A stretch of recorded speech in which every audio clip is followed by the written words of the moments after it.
Ok, básicamente hoy vamos a hablar de... a ver. Hoy les voy a hablar de Crimen y Castigo, específicamente la parte 6. Vamos a hablar del argumento de los capítulos, vamos a hablar de las cosas que se exponen en este capítulo, en estos capítulos, en la parte en general. Vamos a hablar de diferentes datos con el movimiento literario y diferentes características de la novela, y vamos a terminar por ver las conclusiones que sacamos del análisis de la obra.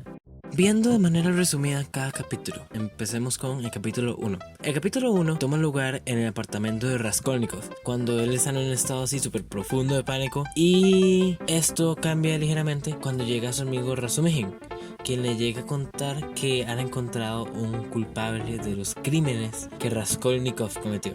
Esos culpables eran unos pintores que estaban en la escena del crimen cuando sucedió, y de la nada ellos llegaron y dijeron: mae, sí, nosotros lo hicimos. Poco después de esto, apenas le dijeron que esto pasó, apenas Razumihin le contó a Raskolnikov que esto había pasado. Raskolnikov, ya un ratito después de hablar, sale Raskolnikov, después de hablar un toque, sale del edificio e inmediatamente se encuentra con Porfiri, el juez de su juicio.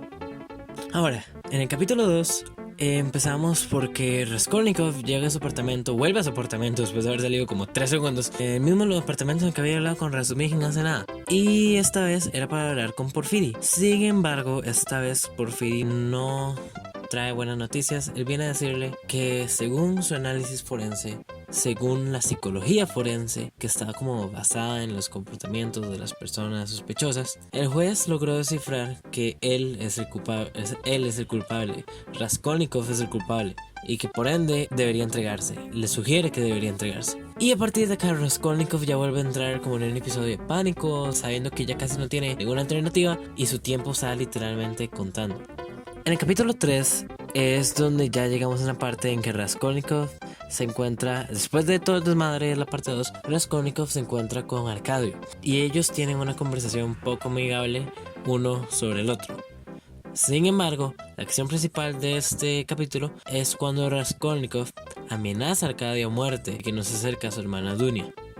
En el capítulo 4 seguimos con una continuación de lo que está pasando en el capítulo 3. En el capítulo 3, que era la discusión entre Arkadio y Raskolnikov. Bueno, no discusión, sino más bien como charla. Y básicamente en este capítulo el diálogo es mayormente ocupado por Arkadio, quien le habla a Raskolnikov sobre los problemas que mencionó en sus amenazas. Se muestra a sí mismo como indefenso e inocente.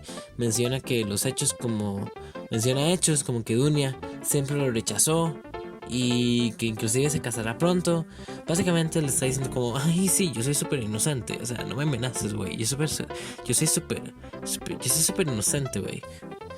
Ahora, el capítulo 5 es de suma importancia, ya que aquí es cuando Arkadio llega a hacer todo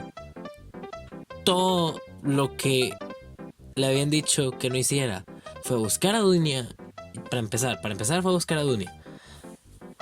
Ya estando con ella, Arkadio le dice que su hermano es quien mató a la usurera y a la hermana de la usurera. Dunia lo acusa a él también, Arkadio, de homicida por haber envenenado a Marta.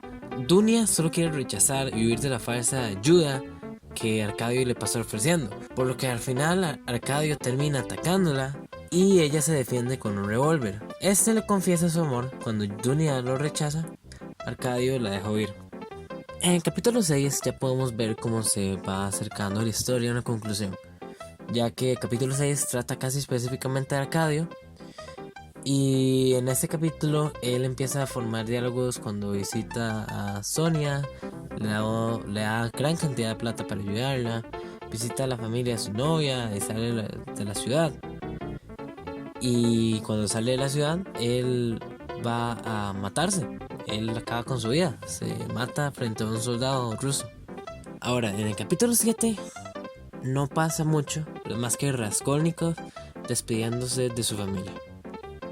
Y en el capítulo 8, Raskolnikov se despide de alguien más, de Sonia, pero ella decide no aceptar su despedida, ya que ella planea acompañarlo y visitarlo inclusive frecuentemente. ¿Por qué? Porque no se está despidiendo para matarse, no se está despidiendo para nada más que ir a entregarse a la cárcel.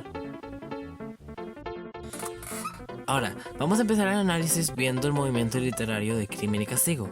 el cual es realismo psicológico. En Crimen y Castigo podemos notar varias características del realismo psicológico a través de la historia. Por ejemplo, la forma en que el autor habla y destaca los problemas de la sociedad. Raskolnikov básicamente llega a donde él está ahora mismo en su posición mental, aunque suene un poquito ambiguo, por la sociedad. También hay otros detalles, como por ejemplo el realismo rechaza totalmente lo espiritual, no tiene nada que ver. La historia presenta el lenguaje coloquial y crítico. Por ejemplo, una parte en la que Raskolnikov está hablando, en vez de decir usted sería capaz de suicidarse, usted sería capaz de acabar su vida, él dice como usted sería capaz de pegarse un tiro. También se nota siempre una reproducción muy exacta de la realidad, o al menos en este caso para los términos de realidad de la época y espacio del autor Fyodor Dostoyevsky.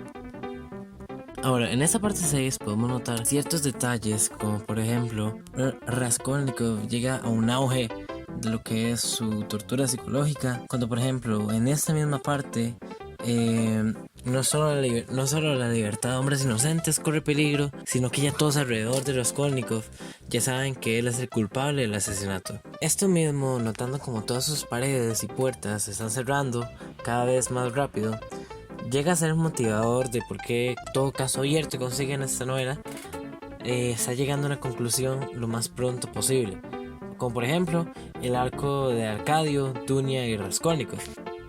En base a que Crimen y Castigo es una novela basada fuertemente en los sufrimientos de la época y el entorno histórico de Rusia, se sabe que la obra es de función social. La forma en que la historia logra formar conciencia del lector de los problemas sociales de la época es como si la lectura funcionara como un documento social de la época, tomando en cuenta inclusive la relevancia de las clases sociales y el camino que deben tomar los protagonistas por hechos como estos, como por ejemplo las desgracias por las que pasa Sonia o los bucles psicológicos de Raskolnikov.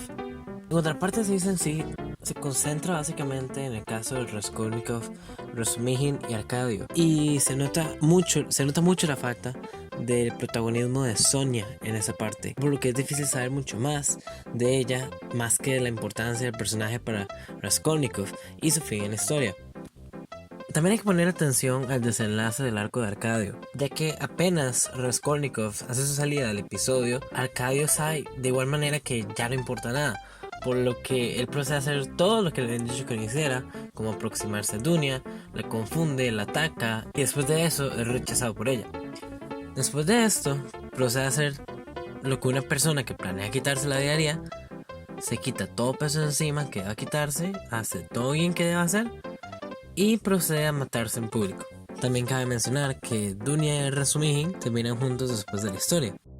Y por último hay que hablar del personaje principal de la historia, que es Raskolnikov, quien se podría decir que hizo algo parecido a lo que hizo Arcadio en el capítulo 6 de la parte 6. Sin embargo, Raskolnikov lo hizo a través de toda la parte 6. Por ejemplo, Arcadio se deshace de todo lo que iba antes de morir en el capítulo 6, se despide de quien debe, le da a los que necesitan y no tiene objetivos pendientes en su vida. Ahora, viendo el caso de Raskolnikov, empezando por el punto que lo quiebra, que es cuando el juez le dice que ya se sabe que él es el asesino, que debería entregarse. Esto ya pone a Raskolnikov en una situación donde ya iría aceptando un destino desafortunado. Sin embargo, se puede notar que él sigue luchando por saber qué debería hacer. Al final, lo único que le queda es quitarse el peso de encima. Empieza por aclarar todo lo que pueda con Arcadio de una manera un tanto agresiva, y cuando ya siente que ya ha hecho lo suficiente por proteger a su hermana Arcadio o la desgracia, a Raskolnikov no se le vuelve a ver casi hasta el final, cuando, al igual que Arcadio, se despide de quien deba despedirse, le da a quien debería darle y procede a acabar con su vida, cuando decide entregarse para ahora ser mandado a la cárcel. Y también cabe mencionar que aunque ya se había rendido su vida, logró despedirse de quien debía, sigue viendo a Sonia sus visitas y ayudó en puntos claves por los que muchos pasaban por desgracia desde el inicio.